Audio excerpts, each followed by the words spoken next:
Many demon-possessed and all the sick being healed, a foretaste of the power of the coming age. In the millennium there will be to the uttermost the power to cast out demons and heal illnesses.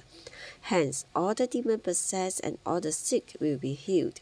The prophecies of Isaiah testify of this. That will be a real restoration. The casting out of demons and the healing of the sick in this age are just a foretaste of the extensive power of the coming age. In verse 16, after the Lord had healed Peter's mother-in-law, when evening had come, he healed many who were demon-possessed and all who were ill. This indicates that after Christ comes back and the Jews are saved, the millennium will begin. During that period of time, all sicknesses will be healed.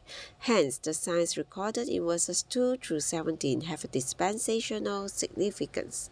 The fulfillment of the word of the prophet. Verse 17 says, in order that what was spoken through Isaiah the prophet might be fulfilled, saying, he himself took our infirmities and bore our diseases. All healings accomplished on fallen people are due to the Lord's redemption. He took our infirmities and bore our diseases on his cross and accomplished full healing for us there.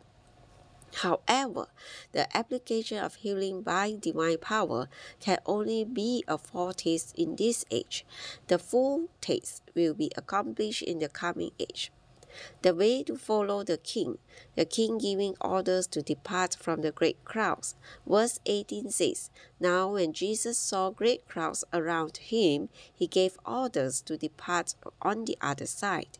In his ministry, as recorded in the four Gospels, the Lord always withdrew from the crowds. He did not want the curious ones to be with him. He did not care for great crowds, but only for the sincere seekers after himself. A scribe coming to follow the king. In verses 18 through 22, we see the way to follow the heavenly king. The way is revealed through the cases of two who came to the king. The first, a scribe, said to him, teacher, I will follow you wherever you go.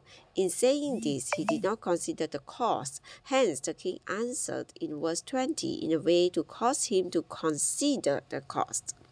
The king unwilling to the scribe that he has nowhere to rest. In verse 20, the Lord said to the scribe he wanted to follow him, the foxes have holes, and the birds of the heaven have roosts, but the Son of Man has nowhere that he may lay his head. Here the Lord referred to himself as the Son of Man. The new king in his kingly ministry continually took the standing of the Son of Man until chapter 16 verse 13 to 17. The king of the kingdom did not even have a resting place, as the foxes and birds do. This proves that the kingdom which he was establishing was not material in the earthly nature, but spiritual in the heavenly nature. The Lord seemed to be saying to the scribe, do you intend to follow me? You have underestimated the price. You, a scribe, a learned one with a high rank in society, must realize that I am doing nothing and that I have nothing. I have even less than the birds and the foxes, for I have nowhere to lay my head. I believe that the scribe was disappointed and that he did not follow him. The principle of following the law is the same today. We must consider the price. In following this king, there is no material enjoyment. Another disciple asking permission to bury his father first. Verse 21 says, and another of the disciples said to him, Lord, permit me first to go away and bury my father. In saying this disciple, who was not a scribe, overly considered the cost of following the king of the heavenly kingdom. The disciple, apparently warned by the first case, overestimated the cost. He seemed to be saying to the Lord, I will follow you, but I have a dead father. Let me first go back to bury him, and then I will come back to follow you. The king telling the disciple to follow him and leave the dead to the dead. Because this disciple overestimated the cost of following the king, he answered him in the way of encouraging him to follow him and drop his consideration of the cost. leaving the burial of his father to others. The Lord said, "Follow me and leave the dead to bury their own dead." How wonderful the Lord Jesus is! He purposely disappointed the first and deliberately encouraged the second. The Lord was very wise in dealing with people.